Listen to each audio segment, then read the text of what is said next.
తెలంగాణ శాస్త్ర మండలి మైనింగ్ అక్రమాలపై మాటల యుద్ధం నడిచింది. మైనింగ్ అక్రమాలపై హౌస్ కమిటీ వేయాలన్నారు మండలి పక్షనేత మధుసూదనాచారి. కమిటీ ద్వారా నిజానిజాలు నిగ్గు తేల్చాలని డిమాండ్ చేశారు.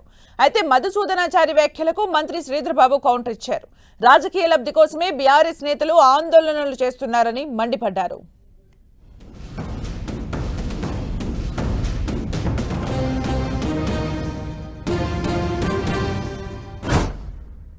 చైర్మన్ సాబ్ మానసికంగా మీరు సస్పెండ్ చేయాలనేటువంటి ఆలోచనతో ఉన్నారు, కానీ రూల్ ఏదో అడ్డం వస్తున్నట్టు మాట్లాడుతున్నారు.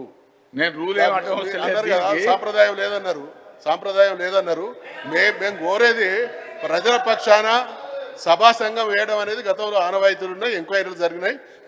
మా రిపీటెడ్ డిమాండ్ మేము కోరుతున్నది జరుగుతున్నటువంటి మైనింగ్ అక్రమాల మీద సభా సంఘాన్ని ఏర్పాటు చేసి నిజానిజాలు నిగ్గు తెలుసండి.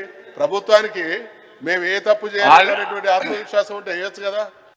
రాజకీయ లబ్ధి పొందామని రాజకీయ దురుద్దేశంతో ఈరోజు వారు చేస్తా ఉన్న ప్రయత్నాన్ని ఖచ్చితంగా ఖండిస్తా ఉన్నాం అధ్యక్ష.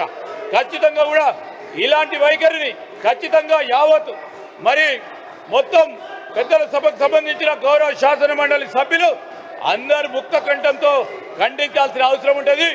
చాలా మంది సీనియర్లు ఉన్నారు, యంగ్స్టర్స్. ఈరోజు యంగ్స్టర్స్ చేసే ఈ ప్రయత్నం సరికాదు అధ్యక్ష. ఇది పెద్దల సభకు కుందత్వాన్ని ఇయ్యదు.